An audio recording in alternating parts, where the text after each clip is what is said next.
Two,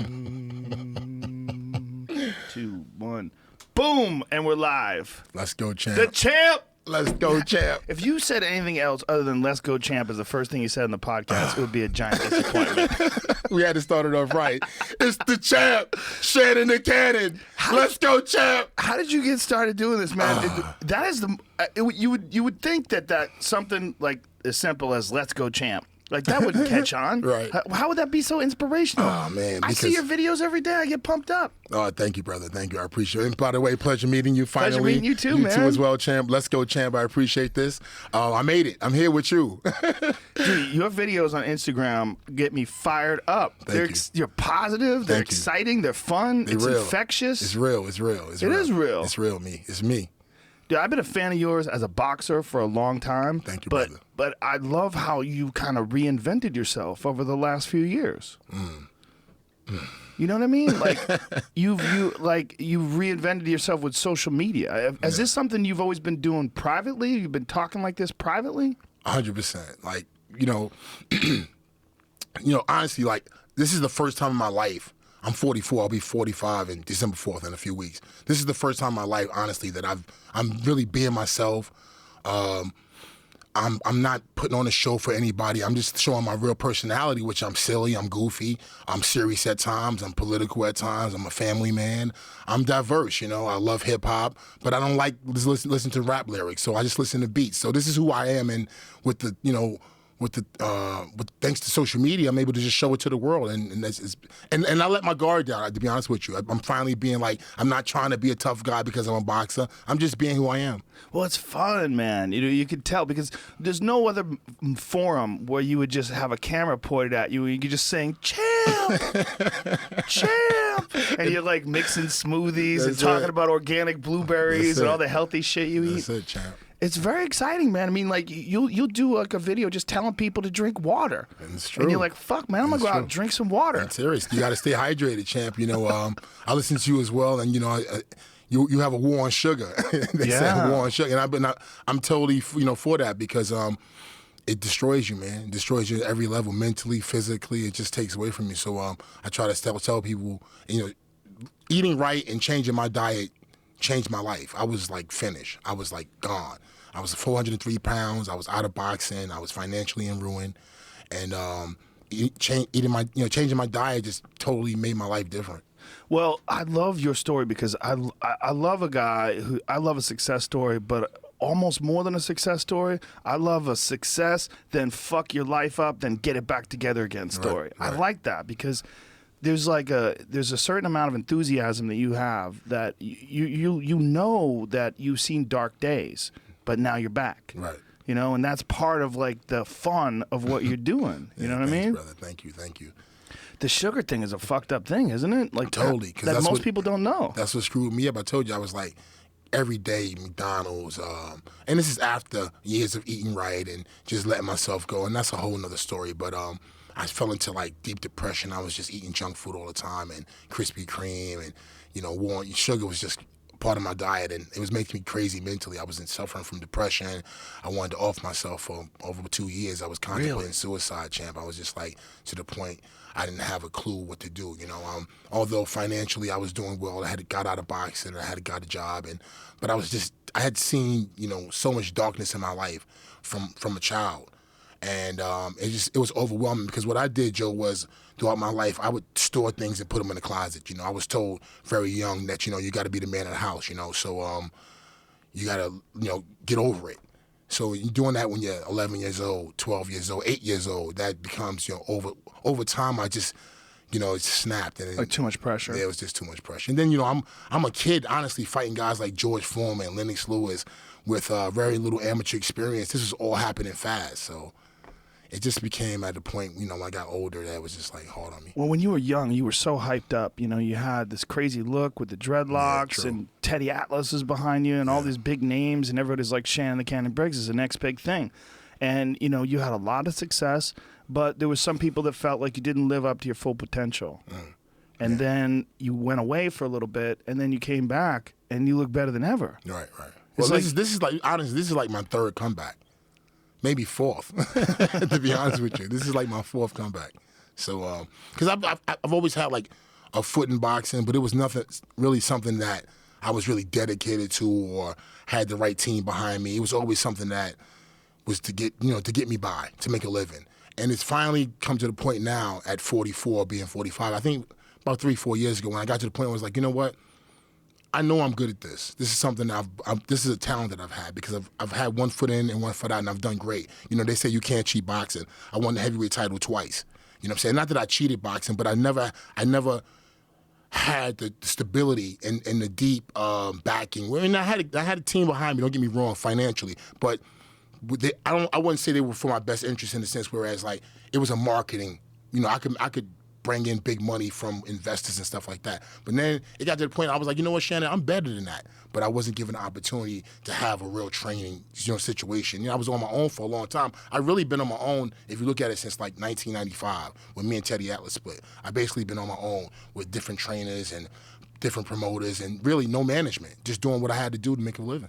When you look back on your career and you look back, especially in the early days when there was so much hype behind you, I mean, you were the next big thing out of Brownsville. You were this guy that everybody was looking forward to, that this is going to be the next big heavyweight. Right. Is that too much pressure in a sense? In a lot of ways, do you almost like not train 100% to give yourself some excuses?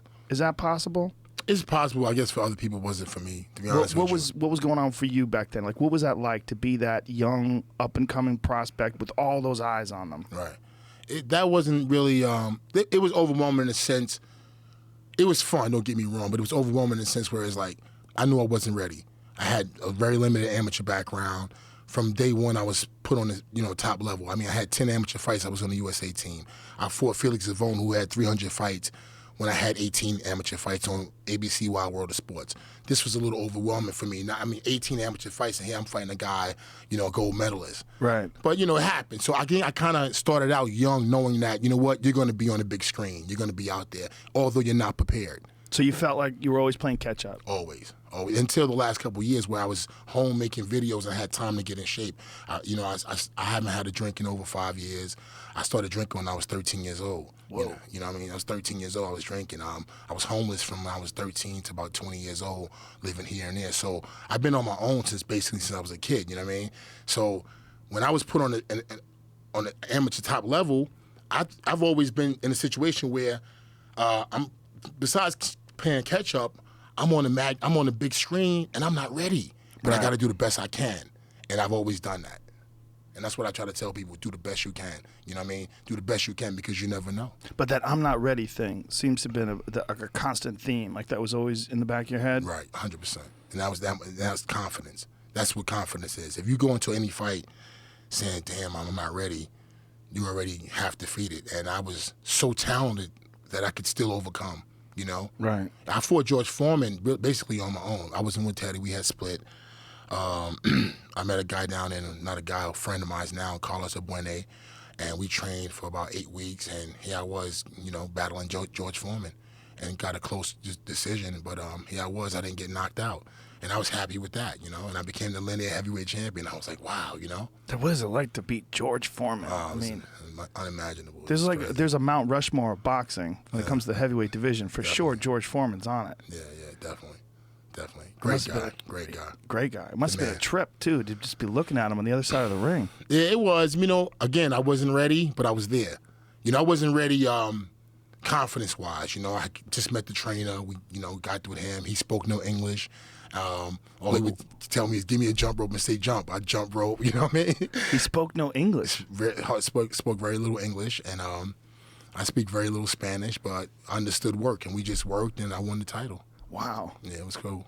Now, Vamos Campeón. Vamos Campeón. Is that where it came from? Yeah, pretty much. Living in Miami, Now, when you split with Teddy Atlas, that was a big deal, too, because Teddy Atlas is like a notorious hard ass. Oh, man. He's the hardest of the hard. Yeah. I mean, even when you look at him, that big scar across his face, and, he talks very brutally. And he was like open publicly, like saying that he just didn't think that you were all in. Yeah. That was a real down point in my life where I really felt like that was one of the times where suicide definitely came into play. And I know that may sound crazy, but the reason why is because, when I got with Teddy, I was like 19, 20 years old, and he was very overbearing in the sense where it's like, I wanted to make it. You know, I was homeless. I wanted to make it, and I was willing to do anything he said or what the management said to make it, because it was either that or die in prison. My dad was in prison at the time where he eventually died. My mom was on drugs. She was on heroin and crack. So it was like, okay, I got a manager now, and I got an opportunity to have a trainer, a guy, Teddy Atlas, who used to train Mike Tyson. So I gave myself to him in a sense where I was like, anything he says, I'm going to do. And in doing so, I felt like when we split and he went publicly and said that about me, it hurt so bad, Joe, because I looked at him like a father figure. Because Teddy spent many days, I think, you know, tearing me down so he could control, you know, my mind. And that was cool, you know, whatever. I knew, I didn't come to him as a kid. I came to him as a 19, 20-year-old. So when we split and he went publicly, I was just at a down point. Everyone, I was undefeated. I lost on HBO, Night of the Heavyweights. There was a big, montage about me and everything. And here I was, the highlight of the show, and I got knocked out by Darryl Wilson in the third round. And when Teddy went out, I was just like, damn, you know, what happened to the days when it was like me and you? Like, you know, I was with him for 3, 4, 5 years almost, and it was so much mental telling me that, you know, without me, you're nothing, and you don't have this, you don't have that. But then fight time, you can do it. So it was such a mental, you know, puppet type of thing. When we split, I contemplated committing suicide. I was in my management's basement. I had a shotgun. I was like, man, you know what? Because I mean, I was just in a bad place, and everyone turned their back on me. I mean, the newspapers ripped me apart. And Teddy's influence with the writers and, you know, the New York City crowd was so strong. He had built a great relationship with I don't want to put anybody out there, but he had built great relationships with certain writers, and everybody assaulted me. I mean, this is crazy. It was war on Shannon Briggs. So I survived that, though. So that was part of me saying, this is why I tell people I'm the champ, because I've never spoken about this publicly. This is my first time. Let's go, champ. Let's go, champ. You know, but you could probably hear the emotion in my voice, but I apologize. But, you know, the whole thing is like, that's part of the reason why I call myself the champ, you know what I mean? Because although when I beat Foreman, you know, people say, oh, you really lost and this and that third. I won the title.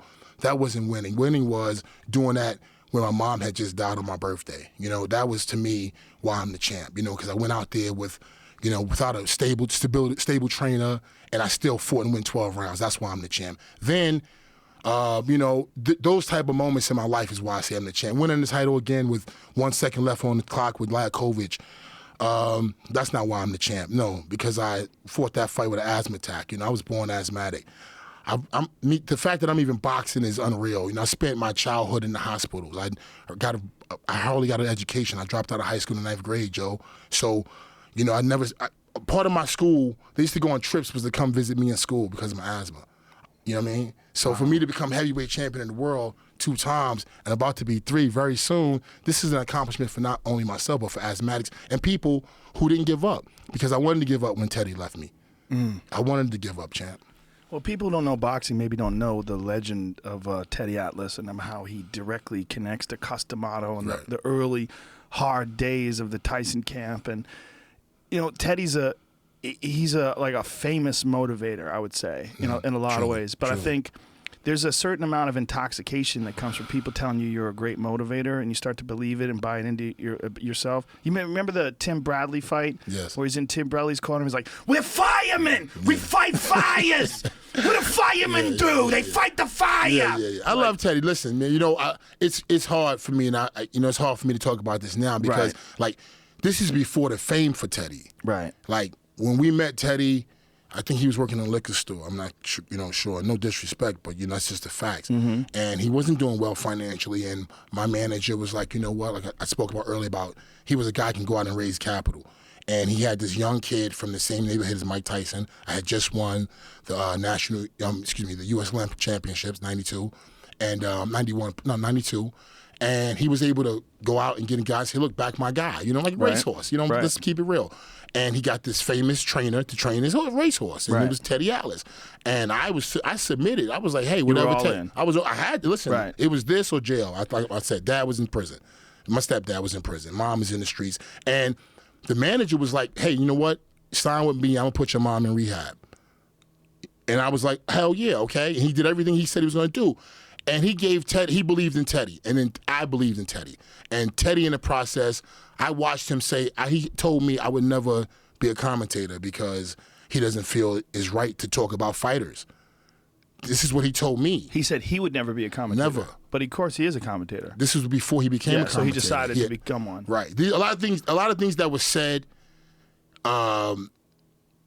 basically, when we split and he went on television, New York One, and said, hey, he didn't think I had this and the third. I was like, damn, well, all the times that we were winning, it was we. When I lost that one time, it was me. Yeah. So, I just, There's not an exact science to motivating people, right? There's not an exact science to training, and a lot of the relationship between a trainer and a fighter comes to, like, a perfect trainer for you might not be a perfect trainer for another guy. Right. It's just, you got to have that bond together, and whether you do or you don't find out until you're in there, right? Right, true. Now, looking back as a man now, as an accomplished man, and you look back on your days when you were 19 or 20, what do you think would have been different? Like, what would you have done to motivate yourself or to talk to yourself differently back then?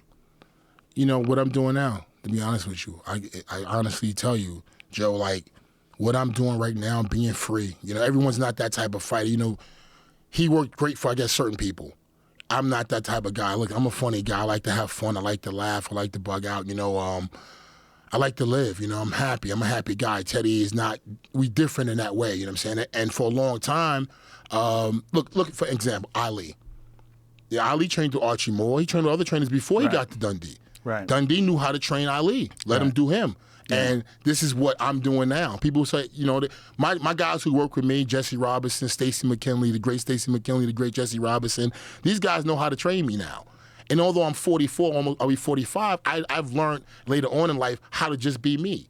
Mm-hmm. Be free. This works for Shannon Briggs. Win, lose, or draw, it works for Shannon Briggs, opposed to being someone else because someone else said, and I've done a lot of that.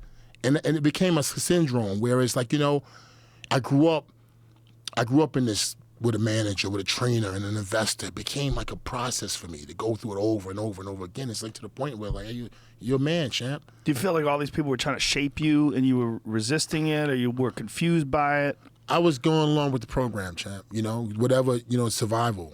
Go along with the program. The hardest thing for me in my life was being homeless. Being a homeless teenager and losing my home, because it wasn't like something that I was used to. I came home from school one day. I was going to Bishop Loughlin High School, and I came home and we were evicted. And I looked in the peephole, and I looked in the house. The apartment was empty.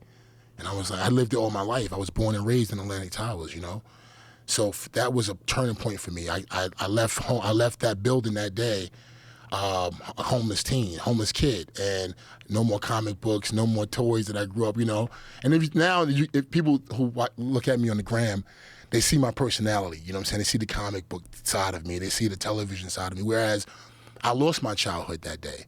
When I went home and we were evicted, that day became like I had to become a man that day. I took the bus to my aunt's house, and, that night she kicked us out.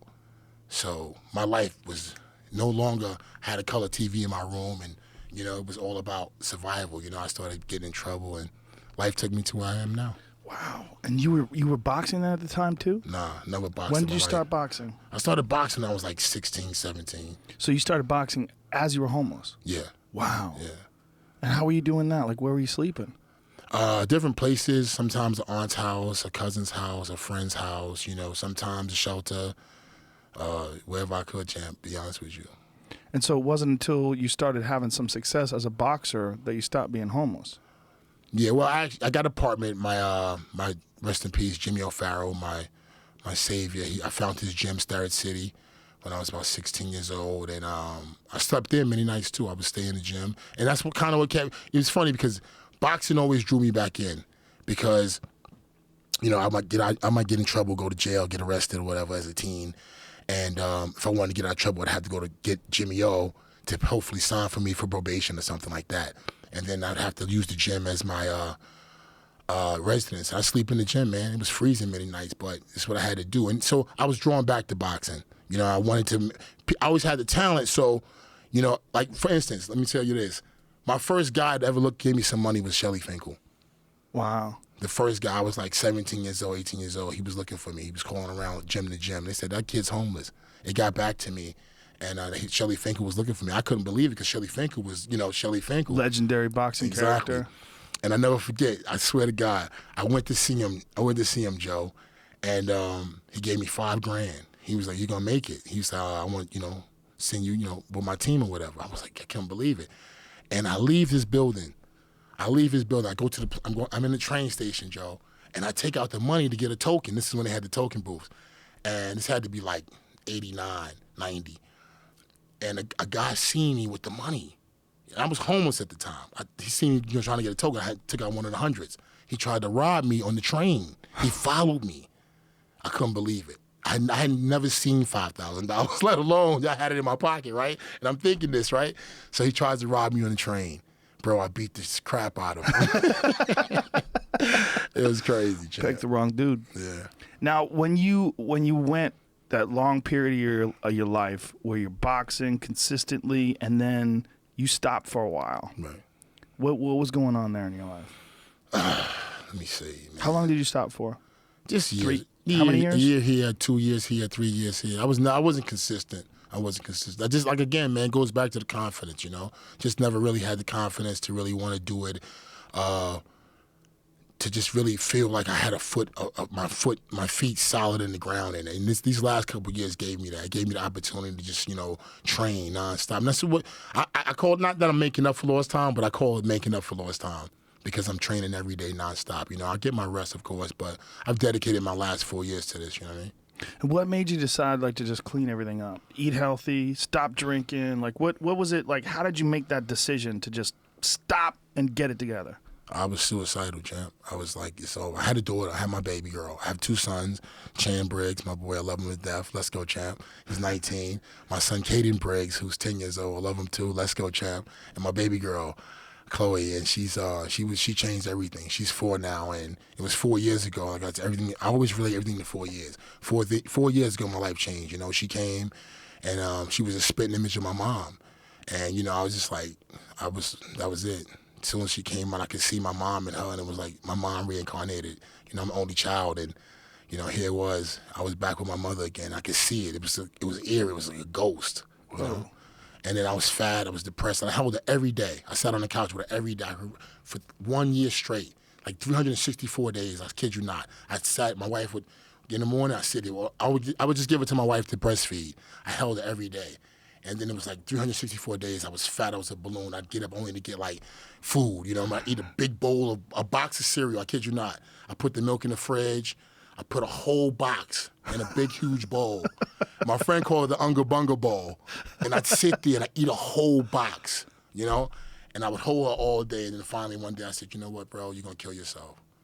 And I couldn't imagine her in this world, having to do things to survive that some women have to do, you know what I mean? And just looking at her and the love for her, I got up and I started walking, man. I started saying, let's go, champ.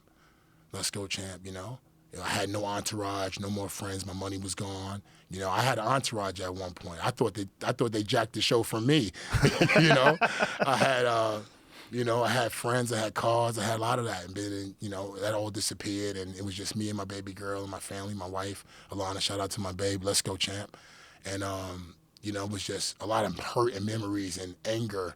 And I was like, I gotta fuel this, champ. You gotta put this in the right place, And shout out to Teddy Atlas. No disrespect, I got nothing but love because I learned a lot from him, good and bad. I don't want to say bad, but the bad things that I survived, those things made me who I am today, and that's why I have a family. That's why I'm able to, be here with you today at 45 years old because I'm strong. You feel me? But one thing he told me, he told me a long time ago in 1992. He said, whatever your fuel is, whether it's anger, love, whatever, use it. It may be, for some people may say, oh, it's wrong because it's anger. Some people may say, oh, use positivity. Use what you got to use. You know what I'm saying? Do what you got to do to get what you got to get. And there was a lot of hurt and anger from my past, from that situation, from other situations, other management. And, I've been through so much, champ. I've been heavily involved with some of the biggest deals in probably this country's history. I kid you not. Live Nation deal. I was involved with that. One of the first reality shows. You look at The Contender. I was involved at the top level of things, disappointments, things not happening where I was heavily involved in. I got shagged. So I was like, damn. You know what? 4 years ago, I was like, yo, you know what? You done everything, Shannon. You done business. You did well. I didn't make money. I haven't made much money in boxing. I'm around guys like Riddick Bowe and Holyfield every day, guys who's made hundreds of millions of dollars. I'm lucky if I made $4 million, $5 million in boxing. You know what I'm saying? And the money I made, I've had it wasn't given to me, champ. You know what I'm saying? I've been shagged. I'm gonna keep it real with you. I've been shagged. So, you know, for me to, I'm sorry, I'm jumping around, but It's okay. you know, I learned to use all that, the fuel from that, Right. the anger from getting shagged so many times. Learning, Shannon, you're not a businessman. You're a boxer. Every time you was homeless, every time you was down and out, boxing saved you. You ran back to boxing. You was doing business. You made this, you made that, but boxing. You know what I'm saying? Having peace with that balancing act, like the negative moments that you had in your life not defining you, and figuring out how to use them for fuel, figuring out how to look back on those negative moments and don't like wallow in them, but say that's never going to happen again. Right. That's the great balancing act of the successful fighter, because there's not a single successful fighter that hasn't come from some kind of conflict. 100%. There's no other way. But you know, I think we do this. Some of us do this in hopes there is a finish line. The finish line is you want to retire with money. You want to hopefully leave a name for yourself. You know what I'm saying? And you want to walk away with your brains. You know what I'm saying? So for me, I'm trying to leave with my brains. I'm trying to leave with some money. You know what I'm saying? And I'm trying to leave with a name. And I'm using that fuel. I'm using my past and my present, because I got to tell you the truth. Although there is some past hurt, and you can probably hear when I talk about certain things, there's so much positivity. There's so much great things that's happening right now that's surpassing the disappointments. Excuse me, the disappointments. So much positivity's happening right now, champ, all around the world. People saying, "Let's go, champ." Yeah. I couldn't imagine it, champ. I wanted to commit suicide.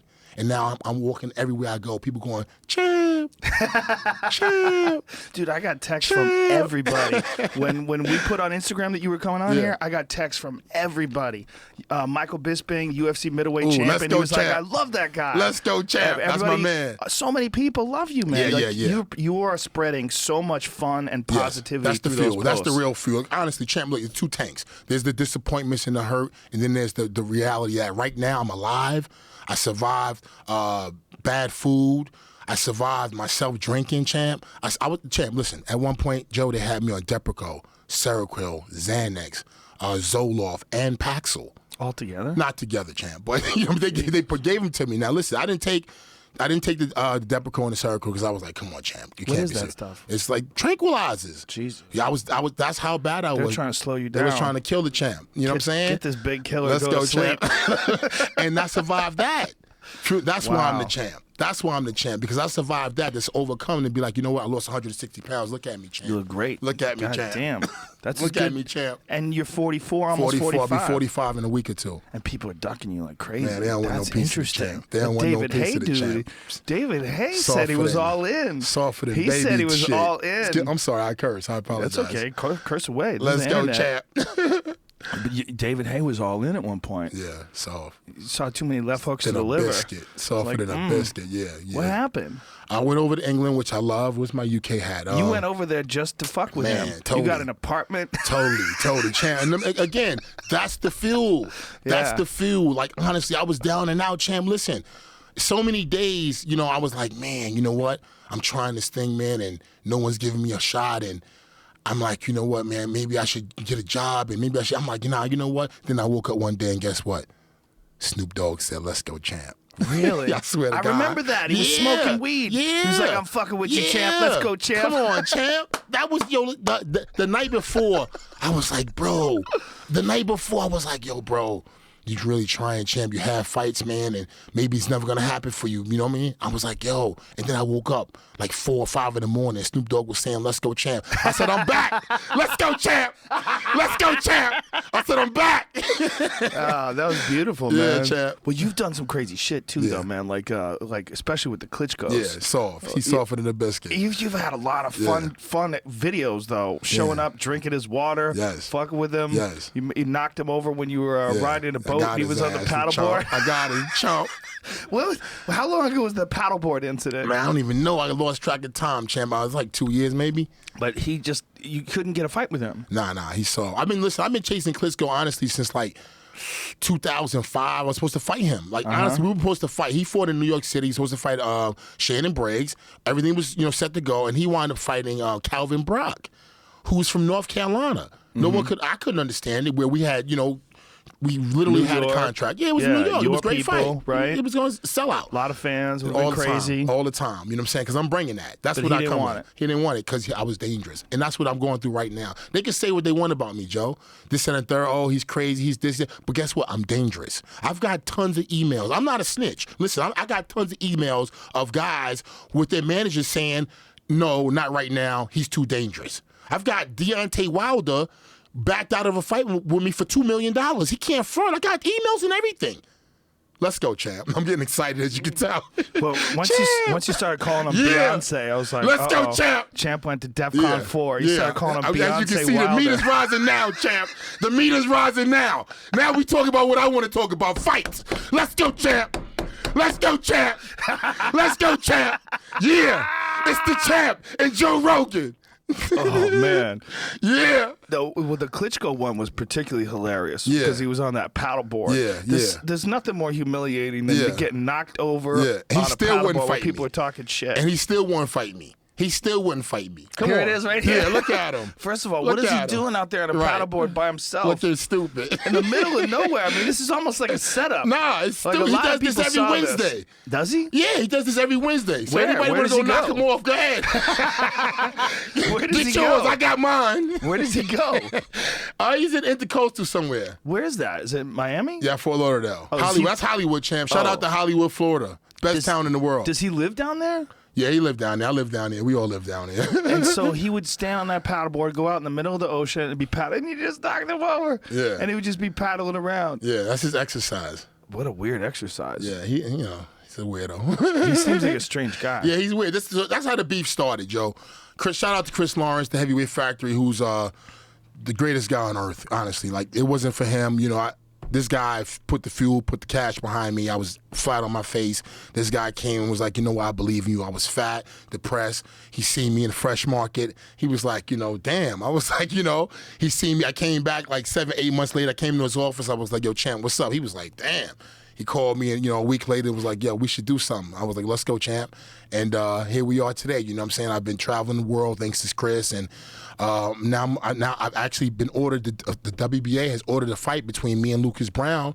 And hopefully we can make that happen very soon. I was seeing something on your Instagram that it's still not signed yet, though. No. You're disappointed in that. Very disappointed. Now, is Lucas Brown trying to avoid it, or what's happening? Is there complications? I don't know. You know what, Joe? Honestly, like, I've been through so much in the last couple of years with Wilder, with Klitschko, with different fights, with Hay. I fought on Hay's undercard. I went over to England. Shout out to the UK. I love it. My second home. It was a big fuel injection behind what I'm doing right now because I went over there and I've never felt that type of love anywhere in the world. Like, for myself to go where we speak the same language, we speak their language, and just to have the love, man, it's just incredible. Everywhere I go, let's go, champ. It's just amazing, man. That really put a lot into what I'm doing right now. But you decided to go over there and get an apartment to fuck Yeah, with I him. had to because I was flat on my ass, champ. And I was like, trying to move up in the rankings. I gave everybody a call, Al Heyman, every Labella, everybody, the Cubans, I gave everybody a call, was like, yo, I'm trying to get back in the game. Nobody believed in me. Chris Lawrence called me and was like, yo, I believe in you. And that's why I was like, you know what, Chris? He said, yo, you're a little crazy. I said, I am. I've been diagnosed a little crazy. I suffer from PTSD. This is true. You know what I'm saying? But I'm exciting, and I'm going to make it happen because I'm a believer. Nothing can stop me, champ. You look at me. Nothing can stop me. I don't care who you get. Whoever say they could beat me, they lying. Because when the bell ring, champ, I'm a whole different person because I'm charged.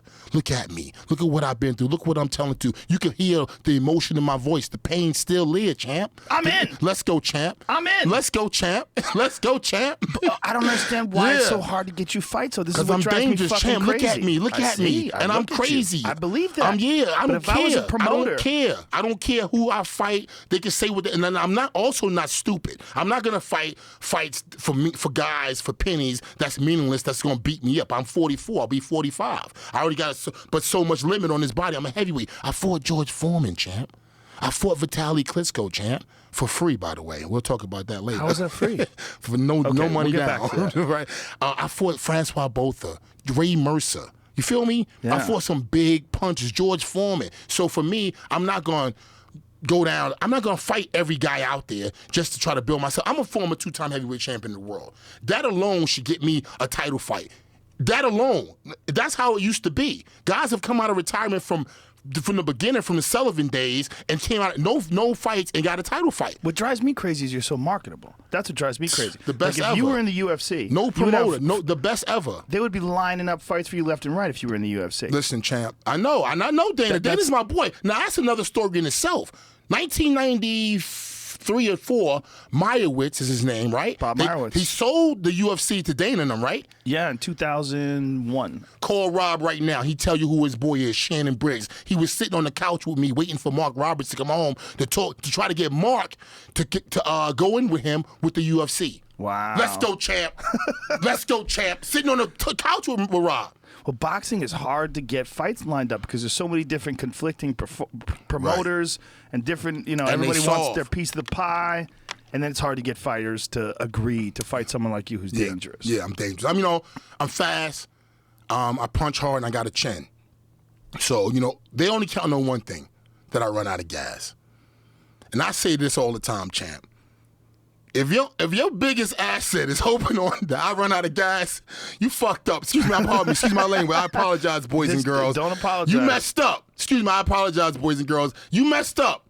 If you're relying on me running out of gas, that's your big. If you're going into a fight talking about, man, I just hope you run out of gas, you already lost, champ. You already lost. Now, why are they worried that you're running out of gas? Because I know that you've concentrated a lot on your cardio. Yes. And that's one of the things you put on your Instagram. You're always doing cardio. You're constantly doing cardio. I'm cardio. I was born with underdeveloped lungs. I was born less than 2 pounds at birth. My mom was on heroin when I was born. Jesus. Yeah. So I came out the womb fighting to survive. I didn't go home for 7, 8, 9 months before when I was born. So look at me now. That's why I'm the champ, Joe. That's why I'm the champ. Because if you could overcome, you already the champ. You had underdeveloped lungs and asthma. Yes. All my life. You can ask anybody I went to school with. I went to Risen Christ Lutheran School in Brownsville, Brooklyn for 7 years. Then I went to IS-55. Then I went to Bishop Loughlin High School. Then I went to George Wingate where I got dropped out. Now, what causes asthma? Like, what exactly? Like, people like me who don't have it, you know it's bad, but you don't know much about it. What is it? I don't know, champ. But looking back, like we lived. My mom lived in the towers, but where my grandmom lived on Pennsylvania Avenue, East New York. Looking back, it was a old abandoned building that my aunt bought from the city for like $7, and they constructed. I'm sure it had asbestos in it and all type of shit. Looking back. Right. But I grew up, man, in the hood, champ. I grew up in the poor New York City, 1970s. I remember everything, the blackout. I was on the train by myself. I was 9 years old. I grew up hard. You know what I mean? So when you get an asthma attack, is it like? What does it I was feel saying like? that to say asthma is Right. really in the cities like that. It's worse real in the inner common. cities. In inner cities, Chicago, LA. I mean, New York, shit like that. So you think it might be related to environmental stuff? Definitely. Yeah. 100%. Now, what does it feel like when you get an asthma attack? Oh, it's the worst thing in the world. It's like nothing you can ever imagine. Because we take it for granted because we take oxygen for granted because it's just here for us. But, you can go without food and water. I say it all the time for, days to weeks. But you can't go without oxygen for 5 minutes. 4 minutes, 3 minutes? And that's what it's like. It's just really you're dying. That's the bottom line. You're dying. A friend of mine described it as, he said it's like trying to breathe through a straw. It's like all of a sudden all you got is like a little straw That's hole. it. Have you ever had that happen in a fight? 100 times. Really? Yes. Whoa. Yeah. What does that feel like? The worst. It's the fear, panicking, and you start talking and coming up with things and believing and doing anything you can do. That's why a lot of people are religious and a lot of people go to different things for something outside of themselves that they can, hold on to or ask for help for. You feel me? Me, I'm a little different. I know it's just me. I got to deal with these lungs, and I got to do what I got to do to expand them. And when I'm in a fight, if that fear or anything overcomes, so what? Let's go, champ. Now, when you have an attack, is it just take a while before it relaxes and comes back? Like, what is the feeling? Man. I mean, I know people take inhalers, and I guess inhalers dilate your lungs. Yeah. It's like being in the water, champ. Drowning almost, I guess. You know what I'm saying? You're panicking, I guess. You're suffering. You're trying to get that oxygen in. But it's something that I really, thanks to things that I'm doing now, my diet first and I really feel like, I've overcome it. So the diet, cutting out the sugar, eating 100%. really healthy. No dairy. Nothing that causes inflammation. Yes, no, that made a big factor. Inflammation is key. CBD, shout out. Yeah, CBD is amazing. CBD right? is amazing. Unreal. Now, from doing that, you don't have any asthma attacks anymore? No. Wow, no, that's I amazing. feel great, champ. I feel like a man of steel. I honestly do. I feel like I'm in the best shape of my life, literally. Have you ever done any breathing exercises? You ever I have to. And it's hard, Joe, because I'm a family man. I got kids, and no excuse, but I have a family to take care of, provide for, and I have a career. So that's a lot of things people don't understand. Like, I've always juggled both, taking care of my family and myself and a boxing career. And it's been crazy, but it's been an amazing ride, champ. And where I'm at right now, ooh, let me tell you, boy, Joe, everywhere I go, champ. Well, when did the social media thing kick in? When did you start doing it? My nephew Craig, shout out to Craig Brown. Let's go, champ. My nephew Craig came about 4 years ago. I had my first Instagram account. It was just photos then. And I was like, you know what, man? I'm going to lose this weight. And it sounds like a corny thing to do. Everyone's doing like little blogs, but I'm going to just do my own, even for myself. And I put it up. I had 9 followers, champ. And it built to 2,000. I was like, man, if I can ever get to 5,000, man, I'll be there. And I never paid for the followers. And they went this whole thing where they dropped everybody who had paid for the followers. And I wound up being 5,000. I was like, man, if I could ever get to 10,000. And then they came on with the video. And Craig came into town. I was like, yo, Craig, I'm going to work out every day, and I want you to film it. And we're going to put it on Instagram and see how it goes. And it just took off. But it's just hilarious how much is taken off. It's too much, man. Like when I tell people that you were going to be on, man, I'm telling you, not like anybody else that's ever been on. They got a wave of people that got excited about it. I appreciate that because they don't have a publicist, champ. I do everything. We do everything in house, champ, which is just me and Craig and my family. We do everything. We don't have any marketing behind us, nothing. We just out here grinding. And fortunately, we've got this shot now for this WBA Heavyweight Championship. It's been ordered. As far as Brown and their team, they've been delaying. I'm not sure if he's going to drop out and just give me the belt. I'm not sure what's happening because we've been waiting for them to pull the trigger. They said they were going to, find a venue and everything. We talked about Australia. They talked about China. Who's the promoter? His management team and his lawyer, Leon Michaelis, are handling most of it. But if they don't come with a deal, champ, but basically, I already feel like everybody's scared of me. So I think they could just give me the belt because I just want to fight Klitschko, to be honest with you, because I want to prove to the world that he's softer than a biscuit because he really is. I fought his brother with one arm for 12 rounds. One arm for 12 rounds. This happened in the first round, Joe. You tore your bicep. In the first round, yeah. In the first round. Not only tore the bicep, the tendon popped. They had to go through both sides. This was in the first round. I took unreal punches to the head. I forgot how many number was, but I took unreal punches to the head. They left me for dead. I didn't even get paid for the fight, champ. Nah, what happened there? How'd you not get paid? Listen, I started a promotional company called Golden Empire. It was basically backdoored and changed to the Empire. We fought. The company felt as though certain things that were allotted to me, I don't know. They said I had a tab. I don't know. It was crazy, but the tab was never produced. The company that I started basically wasn't my company anymore, and I was supposed to be giving shares. This company wound up going into trying to purchase EDC, Electric Daisy Carnival, through my introduction. It got crazy. It went public. The night before my fight, the stock was up. I had no shares. I said, I'm not signing nothing until I know I'm guaranteed a purse. It was crazy, champ. This is what led to my depression. This is why I went home after the fight and was like, yo, what happened here? I fought Vitaly Klitschko for 12 rounds. I took ass from him. I didn't even get paid. That's crazy. And then I was in court with them for 8 months before I settled out on pennies on the dollar because I had to take care of my family, champ. And this is what drove me to pure depression. But then I overcame that, and now I'm here with you. How much did they fuck you out of? Champ, who knows? Who knows? I mean, the fight, and this is facts. This is facts, champ. Like they say in New York, facts. You feel me?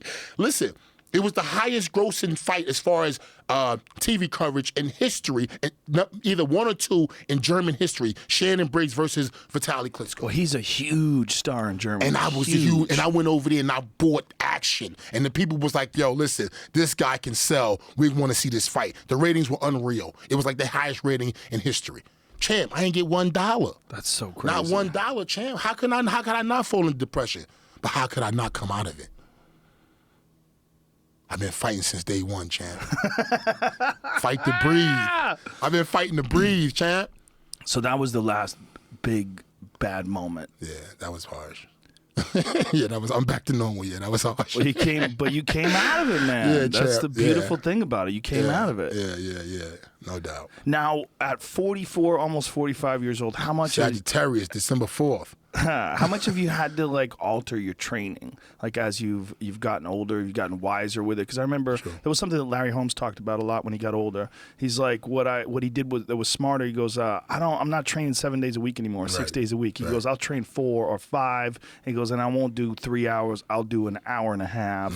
You know, and he still was able to maintain a very high level but understanding the limitations of his body. Yeah, shout out to Larry Holmes, who's always giving me nothing but great advice. He's an assassin. The man, one of the greatest of all times, if not the greatest heavyweight of all time. He just had the unfortune of being right after Muhammad Ali. 100%. And people just didn't appreciate him or love him. 100%, but he could definitely get busy. He was a great boxer. And he's been giving me advice since the 90s, early 90s. He told me recently, he said, don't stop fighting. He told me, don't stop fighting. Whatever you do, don't stop. He said, keep fighting. I don't care what they tell you, win, lose, or draw. He said, don't stop fighting. I was like, really? He was like, I'm telling you, don't fight to the end. That's what we do. He said, if I would have stayed fighting to the end. Well, I remember when Larry came back, when Mike Tyson went to jail, he's like, fuck it, I'm coming back. Mike Tyson's locked up. And he came back and he outboxed Ray Mercer. And I was like, wow, look at Larry, man. That's right. Just skill and talent and that jab. Yep. He had like one of the most underrated jabs ever. The best. So when you are now at 44 years age, you're healthier than ever before. You take care of yourself better than ever before. You look fantastic. Thank you, Jack. Have you altered your training at all? Like, what have you done to make sure that everything is, going smooth? Yeah, when I first came back, I was ODing, of course. I was, like, again, trying to make up for lost time. So I was, like, training every day. And the injuries were just coming in, you know what I mean? The Achilles, this one, that one, the elbow. Just going too hard. Yeah, I was going too hard. Then I met Dr. Buck at Whole Foods one day. Shout out to Dr. Buck. And he was like... Who's Dr. Buck? He's a nice guy, man. He's what is he? Chinese doctor, Chinese medicine doctor, and he gave me a great plan. He was like, champ, you should train 3 days, take a day off, train 2 days, take 2 days off, train 4 days, take 3 days off. And I was like, wow. He was like, trust me, it'll work for you. He was like, the body needs rest. And I started doing that, champ, and it's been working for me great. I feel better than ever, honestly. I've never felt this strong. I've just sparred the day before yesterday. Shout out to Trevor Bryant. I've been coming heavyweight. He gives me great work. It wasn't for him. I'm where I'm at thanks to him. He's been training with me for the last 3 years. I've been watching him train, sparring. We sparred the other day. I'm going to get you because he thumbed me in the eye, by the way. But I'm still pretty. Let's go, champ. And, I've been training, man. I've been sparring. I'm the fastest I've ever been. I'm stronger than I've ever been. I see everything. You know what I mean? In the ring. When I was young, man, again, I was battling with, I'm not supposed to be here. Right. Now I'm in there like, you're not supposed to be here. You feel me? You're not supposed to be here. You know what I'm saying? I feel good, champ. I get it. Let's go, man. champ. I get it. But it's all about getting yourself prepared for the moment where you can perform. Right. And I think so many guys leave too much in the gym because they have this thing in their head that you can't do too much. Train smarter, not harder. That is it, right? Yeah. And it's a balancing act. Train smarter, not harder. Trying to find that balance between the correct, like you don't want to sell yourself short. You don't want to not push hard enough to reach your potential. But how do you figure out like when you're in and when you're out? How do you feel how do you figure out how to reach that perfect potential? Because only you know. I was working with a guy, and I love him. Shout out to Billy Beck. And Billy Beck told me, he said, you know what, you got to once in a while push yourself to see how far you can go. He said, you can run 15 miles, but can you run 20? And I was like, damn, So once in a while, I do give myself that, what can you do? I'm going to try to make it up and down these stairs, 100 times. You know what I mean? I'm going to do the best I can, just once in a blue. And then I give it, and I might do that again in 3 months or 2 months, but you got to know your body too, champ. You got to be honest with yourself, because I wasn't always honest with myself because of asthma. I was having high anxiety when it came to running. And when it came to like pushing my lungs, because this is something I've experienced all my life since birth. I can't remember, finishing school because I was always in the hospital. I grew up in St. Mary's in Brooklyn, St. John's in Brooklyn, Kings County in Brooklyn. I grew up in the hospitals. I can tell you what the children's playrooms look like. You know what I'm saying? I mean, kids ward. So I grew up in these places. So for me to become a boxer and have to use so much breathing, it's amazing. You know what I'm saying? I'm not trying to give myself a blowjob, but it's just the truth. You know what I mean? Right. I mean, it's not, what other heavyweight and champion in history can honestly say they suffered from something with undeveloped lungs and became a champion? Am I the greatest champion? Hell no. But could I be? Possibly. Because if I had the lungs that some of these guys had, who knows how good I might be? I'm fast. I hit hard. I'm crazy. I'm with whatever. I'm with whatever, champ. You know what I'm saying? Joe, they haven't seen the best of me, to be honest with you, champ. They've never seen the best of me. No one has. And that's why I'm back. Because I don't want to leave this earth or wherever I'm going, the next level, the next dimension. I don't want to go saying, man, I wish they had seen me, because I'm nice, Joe. Honestly, those who really know me, I'm really good at this boxing thing. I'm self-taught. I watched Muhammad Ali and Ray Robinson till I was blue in the face as a kid, and I mimicked them as a heavyweight. You got one of the best left hooks to the liver. Whew, I got that from Chavez. Vamos campeón. There you go. Let's go, champ. Vamos campeón. Shout out to Geraldo Gomez. Geraldo Gomez, part of this comeback, my brother. Yeah, left hook. I got that from Chavez. It's a stabbing left hook. I got it. Yeah, I go around here. Yeah, you get in there. I reach around. Yeah, you get in there. I reach around. I snatch it. But shout out to black people with our shout outs. Mike McCallum. Mike McCallum. I got that from him. Oh, yeah. I met Mike when I was 18 years old in Prospect Park. Oh, wow. I remember when he knocked out Donald Curry. I was a huge Donald Curry fan. I got so depressed, I had to go running. I shut the TV off. I was like, fuck. Yeah, I went man. right. He hit him with a left hook to the body and went upstairs. Boom. Knocked him out cold. Shout and I out went, to Terry, shit. too. Yeah, Donald, and I had to go running. I ran, and I said to myself, I'm never going to get depressed out of somebody else's loss ever again. I was a kid. I was so bummed out. Yeah. Because I was a huge Donald Curry fan. Mike taught me that hook. Mike taught me that, but I watched Chavez so much. I watched Chavez so much that I feel like for a heavyweight, I've got it perfected. If I get you there, you could call it good night. It might catch up to you later, though. You might be chilling for a minute. Next round, you'd be like, oh, shit. Gotcha. Yeah, in there. Let's go, chap. Now, do you follow a strength and conditioning program? Do you have a trainer that you work with for strength and conditioning? Yes, I work with different guys. What kind of shit do you do? All type of shit, champ. You name it. But I've been doing this for years. I worked with Mackie Shillstone, champ. Oh, back in the days before this was popular. I mean, it was back. He worked with Spinks. Don't get me wrong, but I worked with Shillstone. I've worked with guys. This ain't nothing new to the champ. You feel me? Well, Shillstone was the first guy that really became prominent as a strength and conditioning coach for boxing. Tom Shaw. Yeah. I worked with the great Tom Shaw. Tom Shaw is the man. Yeah. I worked with Duke Roos, man. You know Duke Roos? Sure, I know the name. Duke Roos. I work with Duke Roos out of New Orleans. He's the best in the world. Rod Gillis. I work with everybody, champ. And Mackie Shillstone was the guy that pumped Spinks up when he fought Larry Holmes. That's right. He bulked him up a little bit, but didn't slow him down. That's right. He had that speed, boy. Didn't he work with Holyfield, too? He worked with Holyfield as well, I think. No, I think he works with Lee Haney. Oh, okay. Yeah. He might have worked with Holy, though. Holy's the man. Holy worked with everybody, too. Holy was the real guy who brought this, brought that into to prominence as far as, strength and conditioning in boxing, especially in boxing. You know what I mean? Well, he was one of the first guys where weightlifting became accepted. Exactly. Because for the longest time, boxing trainers would tell you that weightlifting slows you down, which it kind of does because it makes you sore, and then you don't perform as well in the gym. But once you recover, then you're fast again. Yes. So Holyfield was like one of the first guys to make that leap, to understand, like, look, he's going to go from a cruiserweight to a heavyweight, and he became a legit heavyweight. If not one of the best ever. One of the best ever. I mean, his performances against Mike Tyson. Unreal. Come on, man. That first fight in particular. How about him and Bo? Oh, what? Sheesh. Him and Dokes. Yes. Come on. Oh, man. The Holy Dokes get busy. fight was crazy. You ain't see me and him moving the other day, me and Holy, on Instagram? Yeah, he still got it. He's still training? How old is Holy like 50-something, but he got it. Is he still fighting? No, he ain't fighting. He stopped. Yeah, but he still got it, champ. I was moving with him the other day. Wow. He still got it. Wow. Bo too. Riddick Bo. He in the gym with me every day. Really? Every day. Every day. Wow. Yep. He live in Florida. He's a great guy. Is Holyfield in Florida too? Yes, he is. Yep. Wow. So he still trains all the time? Every day. How come he doesn't fight anymore? He chilling. He like, yo, Just said enough's enough? He chilling. We're good? Yeah, he chilling. Wow.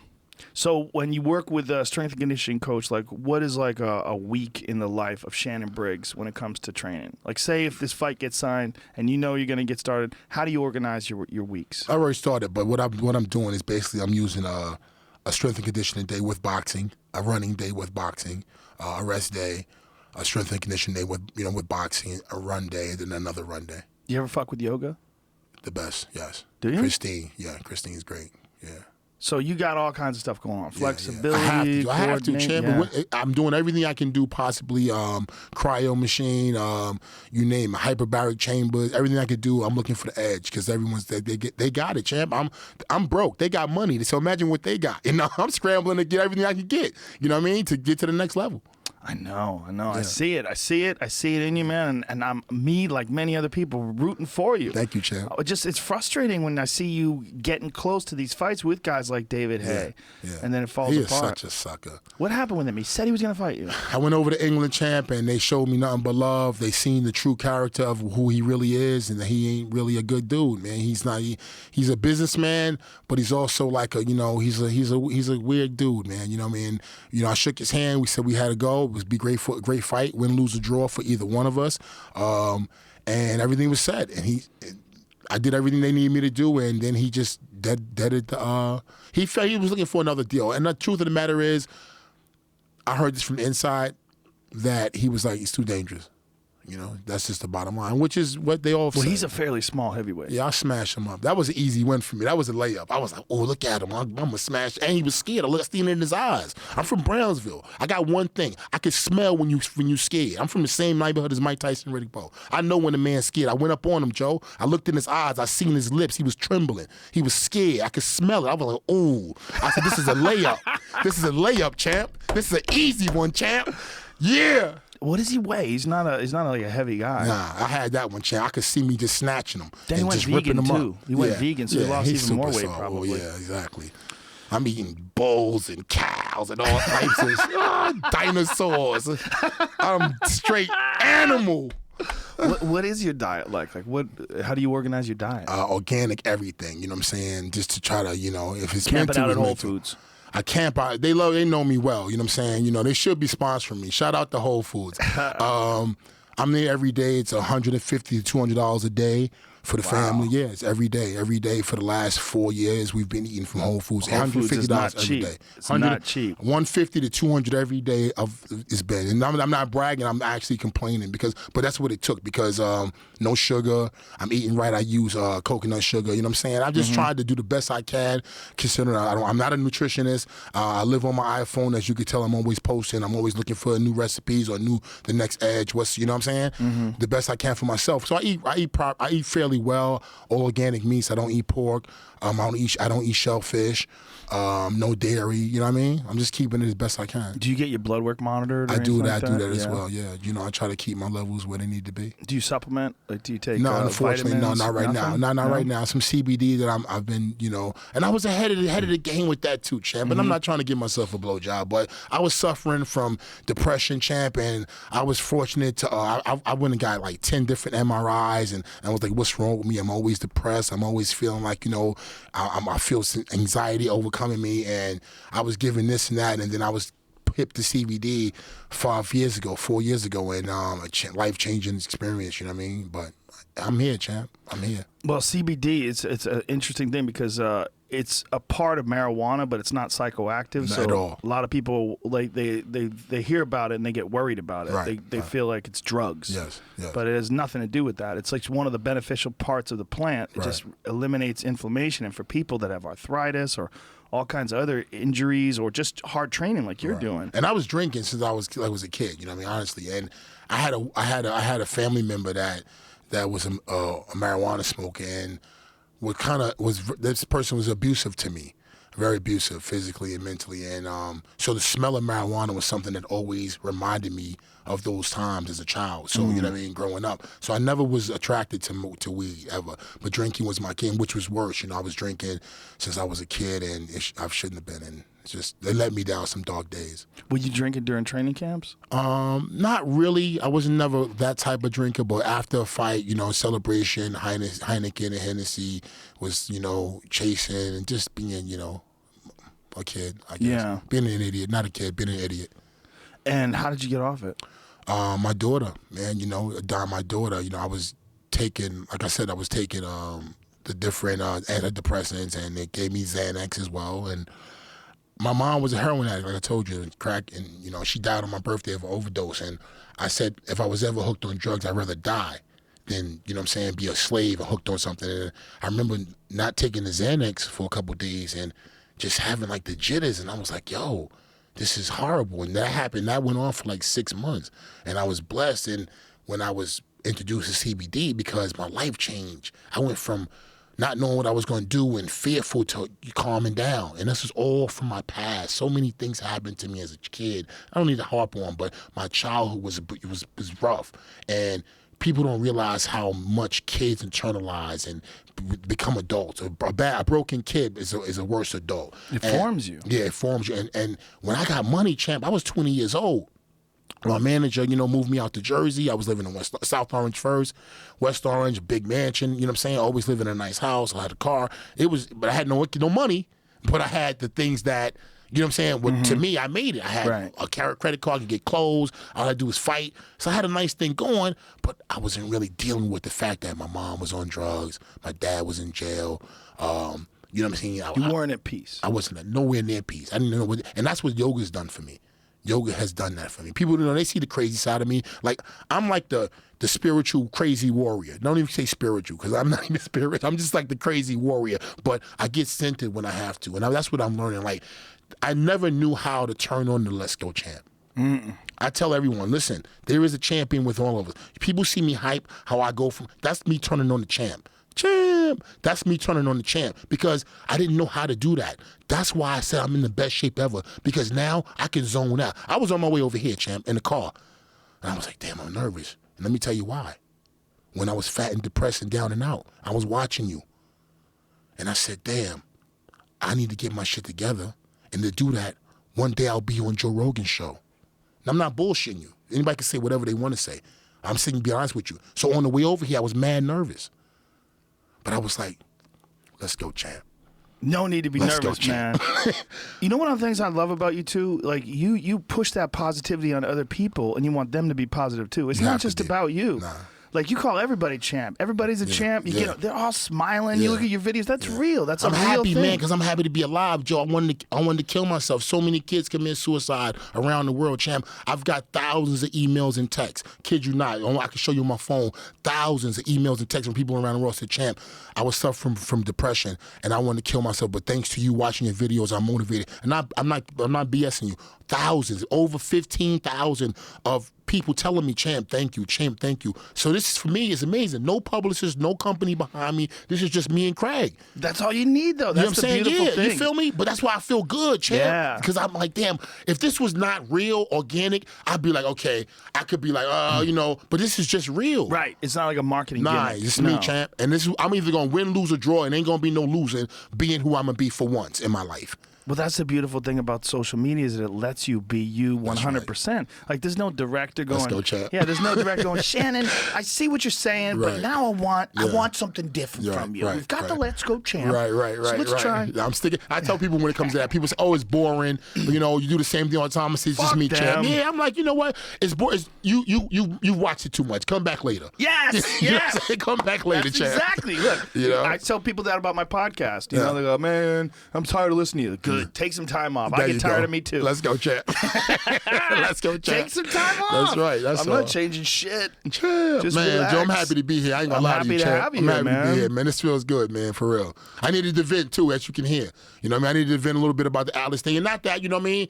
I held it in all this time because it's fuel. It's fuel. I ain't gonna lie. You know, I watched him many days and said, damn, man, like, why you threw me under the bus like that? And you know what I mean? It hurt. So now I spoke a hard about man. it. Yeah, He's a hard man. By the way, I got a huge article coming out for ESPN by Brand Jonathan Butler. It's unreal. For him to do this piece, he's the guy who's done some amazing pieces, champ. Mike Tyson, Tupac. He's done some amazing pieces. He's got a piece coming out that's going to be unreal end of the month. It's not that I'm plugging him, but I just want you to know this is going to be unreal. Beautiful. Yeah. It's going to be on ESPN? Yeah, ESPN. It's going to be sick. Wow.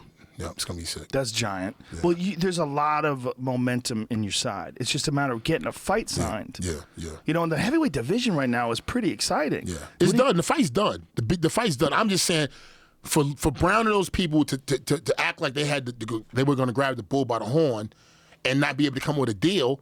You know, they had to. I think they have a couple days until we go to purse bid. Like, if that was the case, then we should have just went to purse bid. I'm ready now. Right. You know what I'm saying? I'm ready now. I don't want no more delays. I don't want to play with this boy. I'm not calling him a boy. I don't want to play with this man. He's a young man with a family.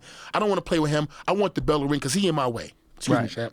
I understand. But he's in my way. Right. And there's nothing, like, people don't understand. Like, you could call me crazy, but that's okay. Look, in my mind, this is like already written. Destiny. I was out of shape. I was down and out. I wanted to kill myself. And now I came back with nothing behind me but the people. The people's champion. Everywhere I go, he's in my way. He's just like a tornado coming. He's the road. I'm going to tear him apart. He's just in my way because I got a bigger picture, champ. All the belts. I want the people around the world. Yeah, all the belts, champ. I want people all around the world to be like, yo, here's my story. I don't have a great record. I've got like 6 or 7 losses, 5, 6 losses. Who knows?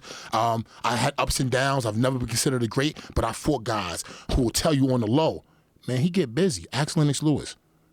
They'll tell you guys who know me or who boxing. Ask Chris Bird.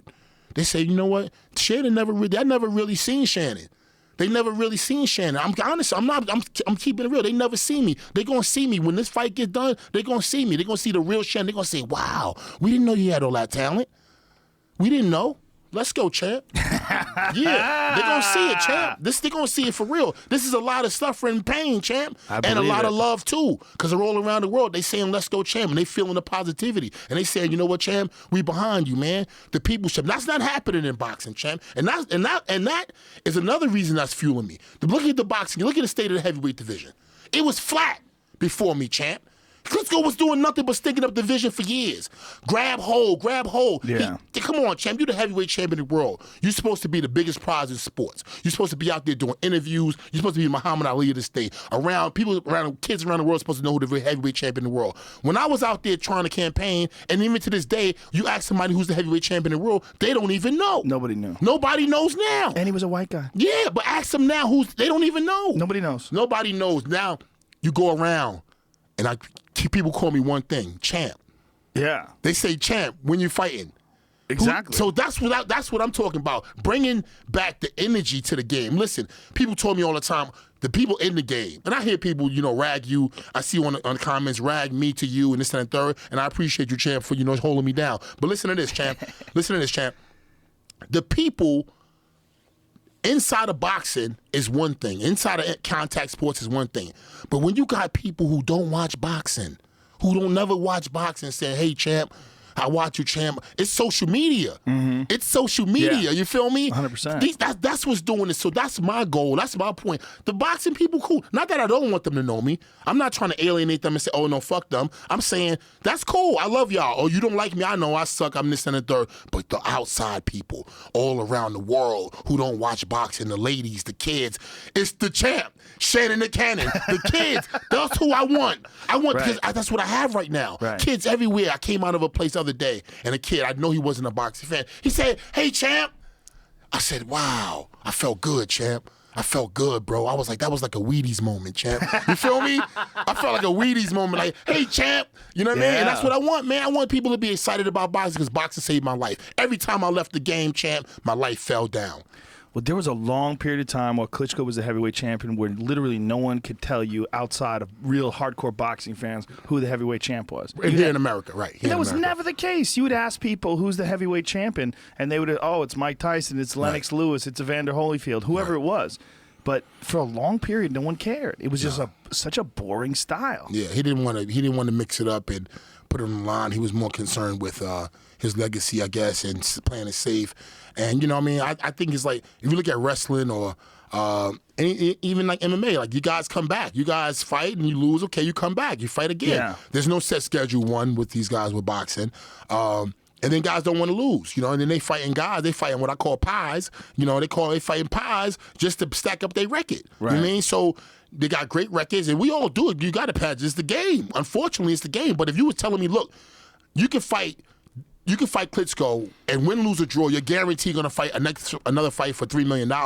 You'd fight this guy all the time. Right. But what happens when you lose, now you go back to making $500 a fight, $5,000 a fight. So guys don't want to lose. Right. It's just part of the game. In boxing, the winning record is so much more important than in MMA. Yes, in it MMA, it's just about it being exciting. If a guy has some losses, nobody gives a shit. Right. You know I fought weird. K1, right? Yeah. Yeah, I you fought did, K1, right? champ. What was that like? Getting The leg worst kicked. thing ever. Never again. The worst thing ever. Who did you fight? Erickson? Tom Erickson. Tom Erickson. Yeah, Tom Let's was a go, wrestler. champ. Yeah. Well, I kicked the shit out of me, champ. Yeah. I think I'm the first guy ever to scream in the history. Did you train at all leg kicks? Before? I did. And it was for nothing because he kicked the hell out of me, champ. He's a big fella. Oh man, I couldn't believe it. It felt like it sounded like two bats hitting together. Bop, bop, bop. I said, if he kicked me one more time, I gotta go down. I can't take it. Wow. I don't care. You know, I said I can't take it. If he one more, he kicked me again. Bow! I said, oh. I said, that's it. And I jabbed him to the body. Boof! And he looked at me because I'm able to read fast. You got to be able to read within tenths of a second, milliseconds in boxing. I read in his eyes that wasn't that bad. Like he must have felt like it wasn't that strong of a punch, and he could come in. He came in to punch at that point, and when he came in to punch, I let the cannon go. The left, right, poof, hit him, champ. Got him on top of the head. Sheesh, let's go, champ. Got him, champ. I get excited because I know the feeling now. Right. I've tapped in all these years. I was playing with the game. Now I finally tapped in because I focused and concentrated on just doing this. That now I know how to put it there. I know how. This is my gift. This has been my gift. I've had a rough life, but my gift is that I have a talent in something that I've always kind of ran from. I've had my own reasons, but now I've got it. I've channeled this shit. How did the K1 thing come about? Oh man, Herman Caicedo. Shout out to Herman. He me in the hustle, me in the struggle, trying to make some bread, man. I'm a businessman. You know, I'm a working man, not a businessman. I'm a working man, and it's work. You know, what I mean, if you know, I was gonna fight in UFC. I came out to Vegas, champ. Dana put me up at the Palm or somewhere. MG, he put me up in the suite. He was talking about me fighting. What's my boy name? The big white dude. Back in the days, I want to say around 2005, 6. Randy Couture? No. Big tall, white dude. Tall white dude. Yeah. Tim Sylvia? No, give me one more. Stefan Struve? No. Was he? How highly ranked was the guy? He was the one. He became the champ. Okay. He wanted me to fight him. They put me in, put me in. Dana know me well. It Dana wasn't Tim Sylvia? Not Tim Sylvia. Was it That Tim was Sylvia? It was before Tim Sylvia, probably, It was a tall dude, real tall, or after other Tim Sylvia. tall left. white dude. He wound up fighting. Tim Sylvia fought Ray Mercer, and Ray That's Mercer him. knocked him That's out with him. one punch. He fought Ray. Oh, okay, that's him. Wait a minute. Ray Mercer also fought. Ray Mercer ain't beat him.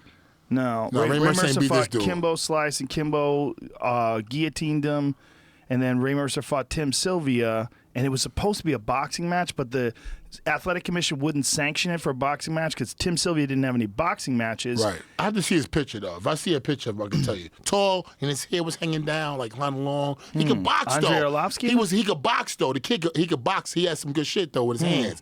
I don't know of his name, but dude could get busy. I was gonna fight. He asked me to fight him. We were like, look, Herman was negotiating for me again. He was like, yo, give us somebody a little easier because they wanted me to fight. What's his name? Not Mark Hunt. The black brother, what's his name? He was fighting K1 for a while. He fought UFC too. Gary Goodridge? Gary Goodridge. Let's go, champ. Big Daddy. They wanted me to fight Goodridge, champ. Yup. Wow. Yeah, champ. I've been in the game, champ. So did you take any wrestling classes or anything? I did. Listen, you ready for this? Yeah. You ready for this? I'm ready. Let's go, champ. American Top Team, Dan Lambert. That's how I got. Okay. That's my boy. Dan is my boy. Dan is my boy, man. Dan is my homie. Dan when they were in a storefront in Boca, no gym, a storefront in Boca. I went down there because they wanted me to teach them teach them boxing. That was like 2001. Wow. And I started messing with them, and I was doing some taekwondo, and I was doing MMA, jiu-jitsu and all that, and it was kicking my ass, but I was loving it. I was getting strong. I was like, yo, this may be a great type of thing to cross up with the boxing, because when I'm in the clinches, you know what I'm saying? Oh, yeah. Big difference in the clinches, right? Huge, man. That's why strength training is important. Yeah. It's important for boxers now in these days. So what happened? How come you never wound up doing an MMA fight? Besides not wanting to get my ass kicked, you know, just Wrestling's hard on the body. hard, brutal.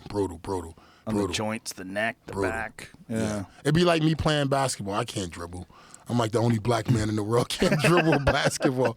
I can't catch a football, you know. Wow. So you just decided it's just not for Not you. safe. Back After to that boxing. K1 experience, man, I tell you, champ, I was like, man, because you know what's funny? Because I went back to the hotel and I was chilling. I was laying in bed and I went to sleep. I just had a little couple bruises, and when I woke up, my entire both legs were black and blue.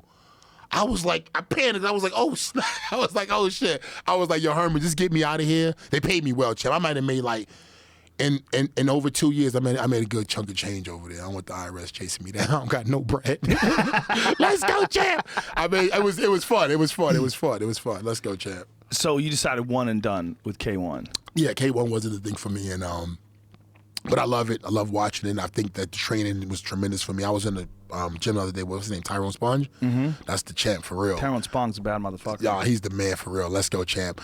He said he's gonna help me out with my kickboxing. You know what I mean? Because I think he definitely helped my boxing. Yeah, he's in the borderline. Like he's been doing a lot of boxing matches and not exactly sure if he's going back to kickboxing. Yeah. He'll fight anybody, anywhere, anytime, though. I mean, Yeah. he's just waiting for the right contract. Yeah. Whether it's MMA or anything. He a beast. He's very talented. He's a beast, champ. Very smart dude, too. He's on the ball. Yeah, I'm gonna be working with him for this fight as well. Oh, beautiful. Yeah. So so you said you're like very close to purse bids. Mm-hmm. So it's happening 100% whether this guy is in or not. But if they give me the belt in a box, I'll take it. I'd rather win it in the ring. Right. But you know, I'm frustrated. I ain't gonna lie to you, champ. I'm very frustrated. I'm trying to be happy about, you know, my situation because I am getting a fight.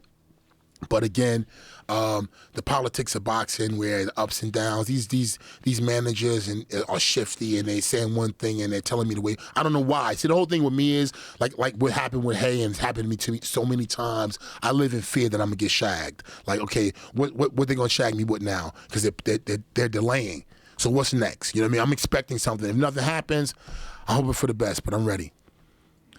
It's got to be a weird situation for you, right? Yeah, it's all good, champ. I'm the champ, and this is what they got to do to try to keep me down. Well, the heavyweight division right now is exciting, though. Yeah, it's pumping now, There's thanks to the champ. Yeah, that's a big part of it. Yeah. But there's a lot of good stuff happening, right? Yeah. And what did you think about Ortiz's fight the other night?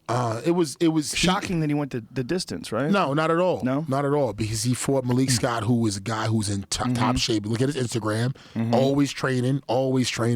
Fought very, very defensively, too. Very defensive, which is hard to beat a guy like that. It's hard to knock out a guy who don't want to get knocked out, champ. Right. You feel me? Yeah. A guy say, yeah, I'm not getting knocked out, he going to do whatever he can not to get knocked out. Doesn't mean he going to fight you back, and it means he can get knocked out, and that's what he did.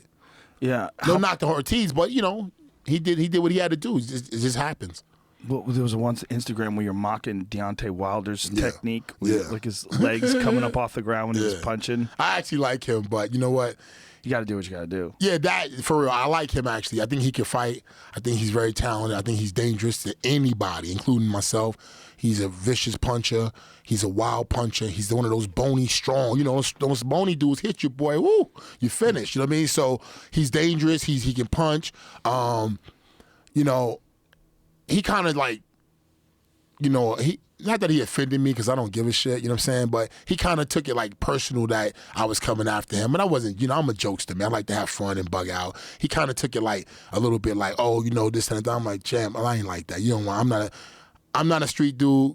But I really could be whatever you want me to be because I'm from the streets, you know what I'm saying? But I was like, don't do that, you know what I mean? Because trying to hype up a fight. Yeah, that's what I money. do. I do. But I get busy. If you touch me, if you put me to that point in the street anywhere, I'm known. I don't want to be, I'm not that type of person, but I'll defend the champ because I got to make it home to my babies. I love them. You feel me? So I ain't going to let nobody ever hurt the champ. Did you ever see that video where Deontay Wilder boxed some internet troll? Yeah, beat the shit out of him? Shit. Yeah, I seen that. That guy's fucking crazy. Yeah. I'm gonna knock Deontay Wilder out. I'm gonna knock out Lucas Brown, and then I'm gonna let Beyonce Wilder, I'm gonna let Beyonce, you know what I'm saying, put up his BC belt, and I'm gonna knock him flat, starch out, starch.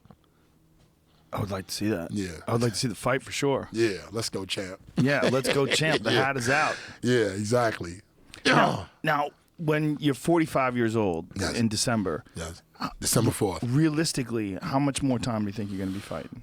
After I knock out Brown, and hopefully I'll get the winner of Klitschko and Joshua, Anthony Joshua, who's a tremendous talent. After that, you know, I'll go after whoever has the belt, man. I'm gonna keep, like Larry Holmes said, don't stop. Larry told me don't stop. He said, keep fighting. That's what you do. Make money, have fun, enjoy your life. And who's having more fun than me? Everywhere I go, champ, people be all saying, they're happy, they're motivated. And that's to me, is for the first time in my life, giving me some purpose. Other than making money, I've been struggling to make money since I came home from school and didn't have a place to live.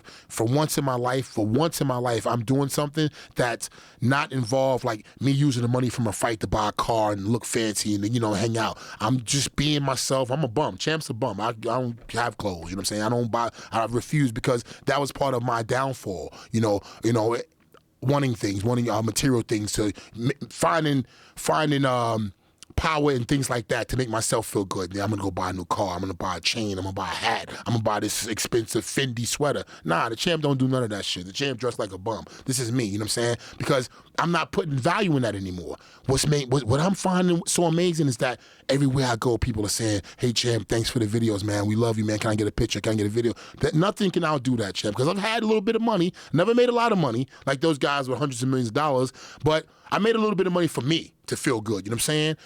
But I never felt love, you know? My mom was in the streets trying to, you know, put a roof over our head. I never had a dad, you know what I'm saying? I never had a brother and sister. I was basically on my own. You know, if you look at my personality, you can tell I watched a lot of television. I grew up reading comic books, you know, cartoons. So I never had love. And to have what I feel is love from people who genuinely don't know me and just see me and say, man, thank you. The emails, that's more fulfilling than anything I've ever felt. You feel me? I do feel you. I think it's important, man. I think your message is important. And what you're saying about having all that bullshit, all the material possessions and counting on it. You know, I remember Chuck D talking about that once. You know, it was during the height of when people had giant wheels on their fucking cars. And everybody the balling era. And he was like, I drive a Ford Explorer. And he's like, and I don't put any power in that shit at all. I felt so sad that I was a slave to it. I feel so miserable when I think about the days that I spent money on sweaters, cars, jewelry, bottles at the club. I'm just like, damn, what was I doing? A lot of athletes go broke trying to keep up with the Joneses. That's a big thing. But it's part of our culture because we never had shit. Right. So, you know, now we're like, you're feeling good because someone's admiring you for anything. The admiration is what becomes intoxication. You know, intoxifying. Right. And for me, it was that as well. You know, I'm finding gratitude in things that, you know, I was smart, though, because I always wanted to keep a roof over my head, and I'll put value in that as well. But, you know, a lot of the things, too, was for showing off for other people. And that, once I was able to get past that, and that was, you know, part of me was cutting my hair. You know, having locks for 27 years. And people, when I cut my hair, man, just the response from people was just, it was amazing. Just the people would look at me like, wow, look at you. You cut your hair, you finish. You'll never be nothing. Oh, boxing's over for you. Why did they think it was over? Because you cut your hair. That doesn't make any sense at all. Bro, it was the sickest thing. It was like the most eye-opening thing. And people were literally like, they were telling me, but I could also see deeper into what they were saying. Like, you're finished. You'll never make another movie. You'll never fight. You're just like, that was your marketing tool, that you were just your hair. I was like, no, I can really fight. You know, I was like, no, I really got hands. And they were like, you know, and no one believed in me. So that's what makes this thing even more powerful, that the fact that I got rid of that hair and I'm still doing my thing. I'm still the champ. What a weird thing for people to focus on, dreadlocks. Yeah, marketing. They looked at it like it was a marketing. What it was back in the day, that was a big part of who you were. I mean, they always marketed your hair. Right. The crazy dreadlocks. Right. I understand, but I don't understand because if you know me, you really know me that's just nothing. That was and again, the hair was blocking me. The hair was blocking my vibe because I was like, yo, the hair had its own personality. You feel me? The hair had its own personality. And then there's really Shannon and cutting the hair and seeing how people treated me. I was like, you know what?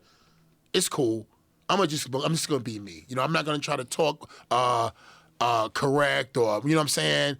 my diction's gonna be what it's gonna be. People tell me, "Oh, Shannon, why don't you do movies? Why don't you do this, Champ?" Listen, I don't speak well, Champ. I'm hardcore ghetto, if you want to call it that. I understand every word you're saying. Thank you, Champ. But listen, you know what I mean? I'm not the type. You feel me? I'm just keeping it real. Like right. I've learned one thing, and shout out to Chris Lawrence: stay in your lane. You know, and that's one of his best sayings, and I hear him say it all the time. But it's true. I've learned that. Stay in my lane, Champ. You know. Well, you know what you're really good at? What's that, You're Champ? really good at being Shannon. Let's go, Champ. That's what you're really good at. And that's you're it. really good at being That's it. And that took me. And thank you again, one more time. You know, and I mean that because that's what I didn't know who I didn't know who I was. I grew up overnight. Well, it's understandable. I mean, it takes a long time for everybody if everything's worked out perfectly. Really? Yeah, man. Everybody, every person that's ever lived.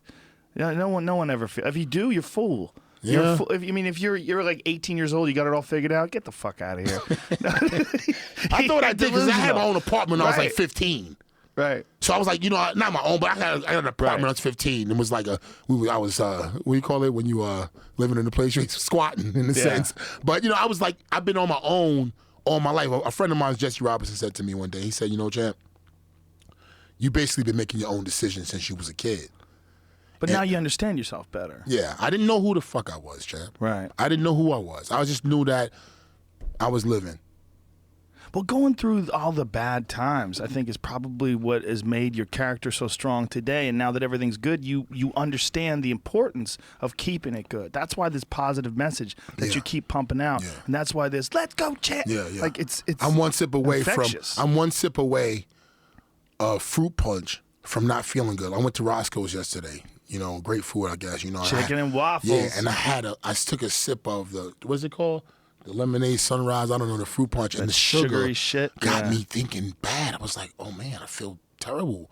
Like, so again, I say that you say I'm on the path, and that's the great path. But it's so crucial. Diet's important. Yeah. Who I'm around is important. You feel what I'm saying? Because that's the energy. You feel me? If I'm around somebody doing some negative shit, I'm not on that. Yeah. So I don't need to be around this person. I don't even listen to like that much hip hop. I listen to beats.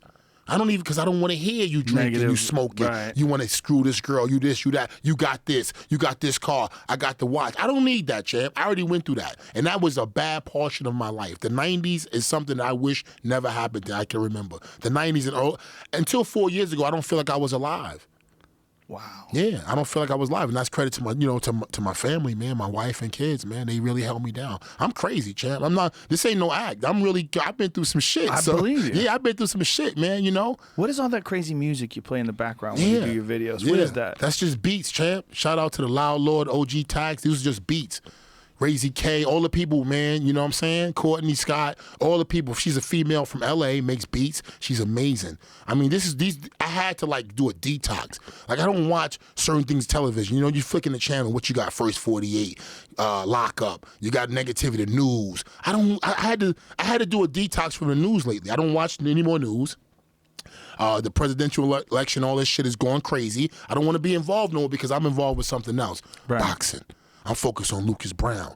I can't focus on Trump and Hillary. I got to focus on Shannon Briggs and me and Lucas locking ass whenever we get a date. You feel me? Yeah. So I've learned to like put things in perspective. Shannon, this ain't for you. I can't watch the internet and watch so much brutal knockout videos and this girl's doing that and this guy. I don't need to be involved with that. And that's what a lot of people need to learn. And a lot of people follow me on kids and they say, thanks, Champ. Because I see the most damaging thing right now in America, around the world, forget that, around the world, is that kids don't have guidance. You know what I mean? So they got Uncle Champ. You feel me? Some kids, thousands of kids hit me like, you're like a dad to me, man. You know what I mean? I didn't have a dad. I didn't have a role model. I didn't have nothing. So they're looking at my videos. With days I don't want to make videos, Joe, I get texts, Champ, you okay? You know what I'm saying? You okay, Champ? We haven't heard from you in a couple of days. So I have a responsibility now to help others, make them feel happy by being happy sometimes when I don't even feel happy.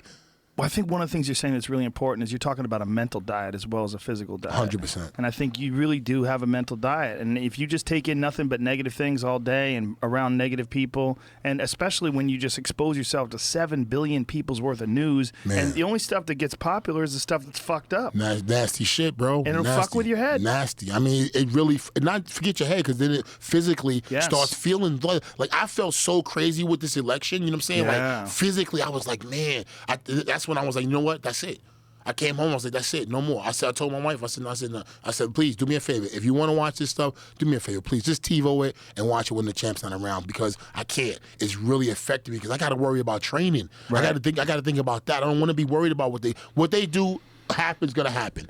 You know, it's gonna affect me or it's not gonna affect me. I'm gonna deal with that then. But right now I gotta focus on me, and that's what I couldn't do, champ. And I don't blame anybody. But if you out there on prescription drugs, I was taking all types of inhalers all my life since I was Primatene from early days. Kids, that stuff is bad for you mentally, champ. Is it? Bad for you mentally, man. What does it do for you? Oh, man, the anxiety, the jitters, the brain, the chemistry, what it does to your brain, man. It alters it, champ.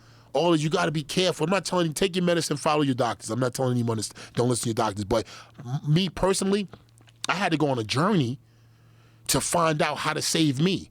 Because I went to every doctor. They don't know anything about hormones and this and that. They don't know anything. They don't know. I heard you once say, you want to find out about your hormones, find a super older doctor that looks great, that knows about this type of shit. Because when you're feeling depressed and your testosterone is like 80 or 20, you feel like killing yourself, champ. You got to do something. People can't hand you a bunch of pills and say this is going to make you feel better. You're still going to have low test, which for a man is going to make you feel like a bitch. Yeah. Excuse my language, but it's just a fact. So all these different factors play a role. And also, again, back to what you're saying, what you're watching, the mental diet. If you're watching people getting killed all day, you're going to feel a certain way. It's all this shit is going in your brain and your mental storage. You feel me? And now you're just wondering why. And then you're eating sugar, you're eating cookies and donuts and fast food and Chinese food. This shit ain't helping you either, champ. Yeah. You know what I mean? And that's what I'm telling people every day, champ. Leave it alone. It's too tempting. Everywhere you go, you see fast food. Take the food home and cook it yourself. Yeah. We've got to try to better. And the problem is, it's not cheap. Right. Who can afford to go to Whole Foods every day? Right. You know what I'm saying? It's hard. I'm struggling. Yeah. Who can afford every day to spend $150, $200 for their family a day, every day? That shit is hard, champ. I think what you're saying is very important. It's very, very important about a mental and a physical diet. That it's the same thing in that, like when you're watching all the violence on television or all the negative news, it's like sugar. Yeah. Where it's very compelling and easy to take in and not good for you. Terrible. I had that sugar drink last night, man, and 3 sips in, I was like, because I'm not used to it. Right. And I was like, yo, champ. This is what people drinking every day. All day, every day. Like it's nothing. And I was that I was dumb. Yeah. How was I able to do it now? I can't take a sip. It's crazy how your body adjusts. Your body adapts to not having sugar and feeling healthy. And then when you do have something that's unhealthy, you feel it, like you really feel it, like deep in your body. Yeah. And your mood change. You feel me? I crashed. Yeah, man. I had a cheeseburger and a milkshake, man, and it was like somebody hit me with a tranquilizer dart. I felt terrible. I'm telling you, bro, it's crazy. Before I would eat that, it'd be nothing. Crazy. But I think what you're saying, I think, is very important for people to take in, you know, and having a person like you who's experienced these great highs and lows and then come out of it with this positive energy, that is so powerful for people. That's such an important motivational thing for other people, though, man. There's no other way. Yeah, as much as you're helping yourself, and I know you're helping yourself, you're helping a lot of people, man. You really are. We're helping each other. No, we're helping each other. I mean, honestly, there's nothing. I said from the beginning that this ain't mine. You know, I patented, I trademarked the name. I mean, I trademarked the saying and everything. You trademarked Let's Go Champ? I had to, champ. Go to letsgochamp.com. Yeah, I had to, you know. I had so many ups and downs. Like I told you, when I tell you no lie, bro, I got nothing to lie to you about. I was involved with some major deals when I'm talking about from at the top in the beginning in business and entertainment. And the champ then, you know, come out on a good side. So a lot of times enough to say, damn, am I stupid or something? Like, but you know, just trust and belief and getting shagged, champ. It's a dirty business. It's a dirty game, Boxing champ. is a dirty, and it's been dirty forever. Business is dirty. All business. All business is dirty. Yeah. So that's what I learned. And you know, coming out where I am now, and you know, I trademarked it because I said, you know what? It was starting to, like, you know, fizzle when I was like, and I was really passionate about it because it's something that I was saying. Again, I didn't have nobody around me no more. I used to have friends with me all the time. I'm training, whatever. They all left. It was all moved on. So for me, I was like, no entourage, nobody to push me. I got to push myself. So I started talking to myself, something that I never did. And that's a whole nother story I'm going to tell you in the book, why I refused to talk to myself. Why did you refuse to talk to yourself? Tell me. I was saving it for the book, champ. Fuck it, I'll sell the book, man.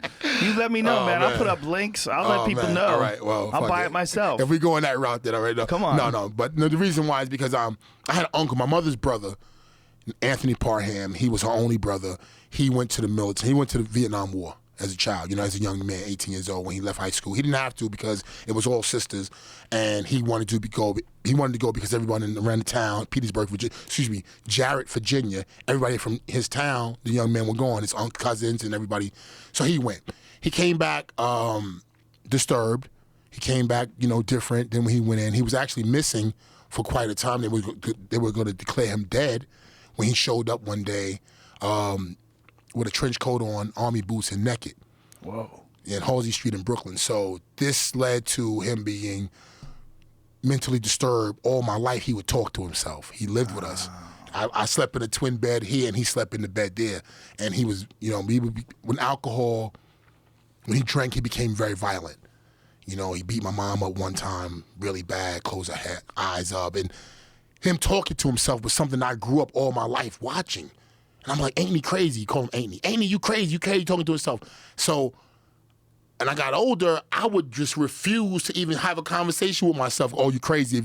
And 4 years ago, I started having conversations with myself, champ. I was like, yo, you know what, champ? You got to go. And I started saying, let's go, champ. And I was like, man, I asked my wife, I said, you think I'm crazy because I spoke? She was like, yeah, we already know you're crazy. You know what I mean? So I'm like, let's go, champ. And it was my mantra. It became my mantra.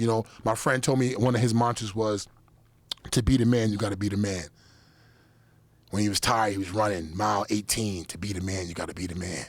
Right. To be the man, you got to be the man. He just would say it to himself. Yeah. And I was like, you know what? I need a mantra.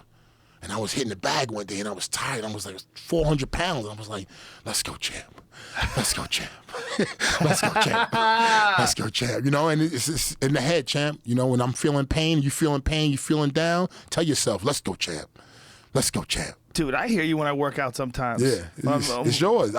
Pushing through a set. It's yours. Champ. Yeah, it's yours. It's everybody's. It's the people's, man. The people gave me this. The universe gave me this. The people linked into it, and it's not mine, it's ours. We just want to give each other positivity and love. And I meet people from everywhere, champ. I'm a little nuts because I go to every city or country, and people say, champ, I'm in the lobby or I'm in this town, can I meet you? And I say, come over to the hotel. And they come. You know what I mean? They come. You might have to stop that when you win the title. It might get a little crazy. Nah, I'm the people's champ. I'm here for the people. Wow, man, that's strong. Yeah. But listen, if you can motivate yourself, you motivate other people, you should definitely be able to motivate yourself as well. Yeah, I'm not trying, though. I'm going to be honest with you. I'm not trying to say I'm a guru, I'm a motivator, none of that. I'm just a dude who I'm showing people that I was down and out, I was flat on my face, I wanted to kill myself, and I didn't give up for the love of my family and now the love of the people that's saying let's go, champ, that believe in me. I want to do it for them. You need a reason, you need a purpose. Scott Hirsch, shout out to Scott Hirsch. He told me a long time ago, he said, Shannon, I think the family thing environment is, that's just out the blue in the conversation. He just said, Shannon, we wouldn't even talk about anything. He said, I just think the family plays a huge part of our development. I said, why you say that, Scott? He said, because it gives you a reason to go home at night. And I was like, damn, we all need a reason, you know what I mean? It gives you a reason. And my family gives me a reason, and you give me a reason. And Snoop Dogg gave me a reason, and Cameron gave me a reason. Every popular rapper and unpopular rapper and guys who make beats, they gave me a reason because champ ain't feel good, man. I'm going to keep it real with you. A lot of days I ain't feel good, but when I got up and seen you or Snoop or Cameron or Reels or Chance or anybody out there that I know that gave me a shout out or act this to someone else, I was like, damn, gave me a reason. And the reason became more and more. So I felt like I was taking in the energy from the people around the world. Every text, every meme, every DM, I feel like I'm getting stronger because now the people behind me, I never had nothing, Joe. I was on my own. I was a kid by myself, and now I got the world behind me. That's all I needed, champ. You got a lot of people behind you. I got the world, champ. I got 150 thanks to you as well, and everybody who promotes me. And those are my promoters, by the way. The people promote me. Thanks to you guys, I got like 150-something thousand people, 156,000 people following me, right? That to me is unreal. I started out with 9. I remember when you talked about me on your Instagram because we were talking about you and how much I love your videos. Yeah. And I was like, oh shit, Shannon's listening. Yeah, I love let's it. go, Chael. It got me excited, man. This is excitement for me because I never had this. I never had the momentum. I never had nobody behind me. I got a reason. I feel like Rocky. You know what I'm saying? Like, keep fighting. You know what I'm saying? Adrian! You know, I feel like, I got a reason. You know what I mean? I got a reason. I never had a reason except to try to make some money, to feed myself and my family, or to show off or get some shit. You know what I'm saying? Some Niveau Reach type of situation. Now, I don't care about the money. Of course I got to have the money. Don't get me wrong. And I want to be paid accordingly. I'm bringing non-boxing fans to boxing. That deserves something. Now, I told you when I fought Vitaly Klitschko, they did the highest ratings ever. Not because of Klitschko, because of Shannon Briggs. He fought many people. Why so many with me? When I fought Lennox Lewis, highest ratings. When I fought George Foreman, highest ratings. I sell, champ. Now, I want to be paid for that, champ. This is a job. You know what I mean? I'm a mailman. I get up every day and go to work, do my job, but I want to be paid. I didn't get paid when I fought Klitschko, champ. I want to make money. I'm not stupid. You feel me? I was, but I'm not anymore. That's not your primary motivation. No. My primary motivation is the people are behind me, and I want to do something that never been done. I want to bring all these non-boxing fans like Muhammad Ali did. I want a Muhammad Ali moment. Not for me and for my ego, because I cut the hair already. I got a girl already. I got a wife. I don't care. You know what I'm saying? I don't care about clothes. I don't want to do Bentley. I don't care about that no more. I don't want none of that. I just want the people to say, champ, champ, champ. That'll make me feel good, champ. That'll make me feel good, man. That'll make me feel like, you know what? My mom looking at me and she can say, I'm proud of my boy. You feel me? He made something out of nothing. You know, we was homeless. People turned their back on us, champ. They wouldn't let us come in their place. Many nights we sat on the train, and many nights I didn't know if she was alive or dead. You know, and I was hoping and it was rough, man. And I want her to look at me and say, man, my boy made it. You know what I mean? And she said something before she died. She said, Shannon, when we lost everything, people said, you know, she said, she was like the big person in my family that was supposed to do something. This is all in the book. But she was supposed to be something. And she came to New York and she was living a life and she was making it, got a job, and she got on drugs. And she went from a beautiful woman to a woman who lost everything, but she had a son.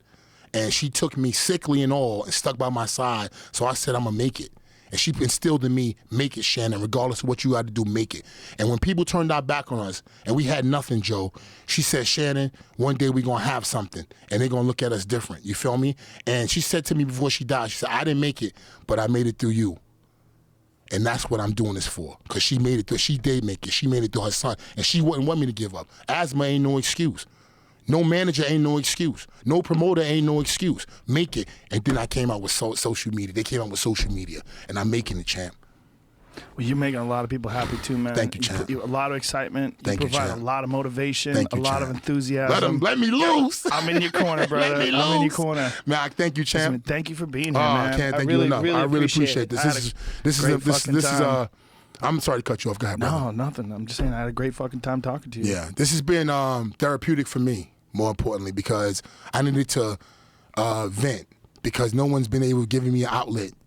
Especially no one this big has given me an opportunity to talk to so many people, and I wish I could have done this totally different now. Wow, it's perfect. No, I'm just keeping it, This is perfect. I started out a little, tripping up, but it's all good, champ. This is a moment for me in life, because forget the past. I don't even remember shit. I got some type of damage. I don't even care and remember this shit. This moment right now is the moment, man. I'm in the moment, man. I'm in the moment. And I appreciate it, because it means a lot to me, man, because I was flat. Nobody wanted to give me nothing. Nobody gave me a shot. I couldn't get a T-shirt. I called Everlast and said, man, let me get a T-shirt. They said, don't call back, man. Don't call here with that shit, Shannon. I couldn't get nothing from nobody, man. I don't want nothing from nobody. You know what I'm saying? All I want to do is be successful, have something for my family when I'm gone, you know what I'm saying, so they don't have to suffer the way I did. And I want to make people laugh and make people have fun and leave my fights and say, man, he did it. Then I'm going to do it again. That's another thing. Before I go, I want to say this. I want to fight a lot. I want the heavyweight championship fight 3, 4, 5 times a year. I don't believe in this fight 2 years. He should fight every 6 weeks, the heavyweight champion. Yes. That's what should be happening, and that's what I want to be. I want to be an active campaign. Now I'll give that to Wilder. They did keep him busy before he hurt his arm. They kept him busy, but that's how you're supposed to fight the game. Be busy, have fun, bring more people to the sport, and then walk away. Follow this man on Instagram. It will make your life happier. Let's go, Jack. Give people the address. Give people the Instagram address. My Instagram is Cannon_Briggs. Let's go. That's my Instagram. And my Facebook is what? Shannon Briggs? Shannon Briggs. And Twitter is The Cannon? The Cannon Briggs on Twitter, man. And my website is letsgochamp.com. Letsgochamp.com. Yeah, buy a T-shirt, man. I'm on my own, champ. I appreciate y'all. I'm not, using the money for nothing. That's for you, champ. That's for you. I'm wearing this. You know what I mean? Shout out to my baby girl, Chloe, Moo Fat, Chan and Kaden, and my wife Alana. I love you, babe. Shout out to everybody. That's, if you don't mind me giving shout outs. Please, you know shout black out. people. Shout it You know out. black people without shout outs. Shout it out. Chris Lawrence, Chris Jr., Stacy, Amir Iman, everybody from Brooklyn, Brownsville. I love y'all around the world. LA, Compton, Watts. Everybody, my man, Paulo out there, Jamal, Jameezy, everybody in the crew. There's so many to thank, but I really want to thank you because, bro, I made it. I made it again. I made it before, but I made it again. This is a sign that I'm back. You're back. I'm back. Let's go, champ. Let's go, champ. Thank you, everybody. That was beautiful. Thank you, champ. You're the best ever. That was Please, fun, please man. shake your hand, please. Please. That was